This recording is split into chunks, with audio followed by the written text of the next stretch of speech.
ക്രിസ്തുവിന്റെ സമാധാനം നിങ്ങളോടുകൂടെ ഉണ്ടായിരിക്കട്ടെ.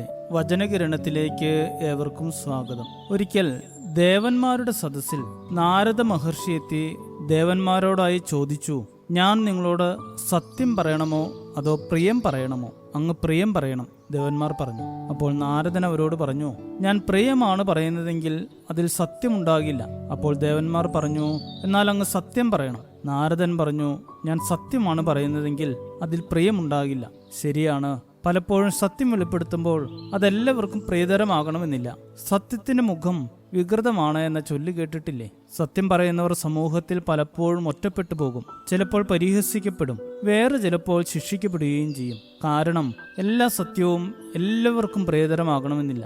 രാജാക്കന്മാരുടെ 1-ാം പുസ്തകം 17-ാം അധ്യായത്തിൽ ആഹാബ് രാജാവിന്റെ അടുക്കൽ ചെന്ന് ദൈവത്തിന്റെ അരുളപ്പാട് സത്യമായി അറിയിക്കുന്ന ഏലിയ പ്രവാചകൻ പിന്നീട് 3 വർഷക്കാലമാണ് ആഹാബ് രാജാവിൽ നിന്ന് രക്ഷ നേടുവാൻ വേണ്ടി ഒളിവിൽ താമസിച്ചത്. കാരണം രാജാവിന് പ്രിയതരമായതല്ല ഏലിയാവ് പ്രവചിച്ചത്. പലപ്പോഴും സത്യത്തിന്റെ കൂടെ നിൽക്കുന്നവരുടെ അവസ്ഥ ഇതൊക്കെയായിരിക്കും. എന്നാൽ സത്യത്തിന്റെ കൂടെ നിൽക്കുക എന്നാൽ ക്രിസ്തുവിനോട് കൂടെ വസിക്കുക എന്നതാണ് അർത്ഥം.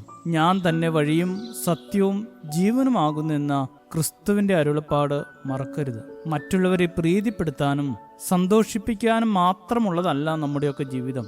മറിച്ച് സത്യത്തിൽ, അതായത് ക്രിസ്തുവിൽ ചരിക്കാൻ നിയോഗിക്കപ്പെട്ടവരാണ് നാം.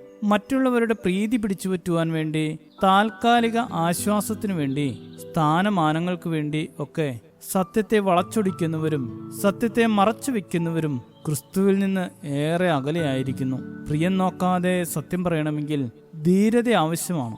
ഏലിയ പ്രവാചകനിലും യോഹന്നാൻ സ്നാപകനിലുമൊക്കെ ഈ ധീരത കണ്ടെത്തുവാൻ കഴിയുന്നു. എനിക്ക് ചങ്കുറപ്പുണ്ട്, ധൈര്യമുണ്ട് എന്നൊക്കെ വെറുതെ പറയുന്നവരാകാതെ സത്യത്തോട് കൂടെ നടന്ന് ആ ധൈര്യവും സത്യത്തിന്റെ മുഖവും മറ്റുള്ളവരുടെ മുമ്പിൽ കാണിക്കേണ്ടിയിരിക്കുന്നു.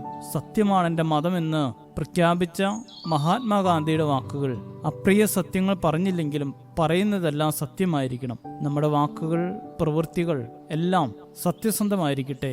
പ്രിയം നോക്കാതെ ക്രിസ്തുവാകുന്ന സത്യത്തിൽ ചരിക്കുവാൻ ഏവർക്കും ഇടയാകട്ടെ. ശുഭദിനം നേരുന്നു. ദൈവം അനുഗ്രഹിക്കട്ടെ.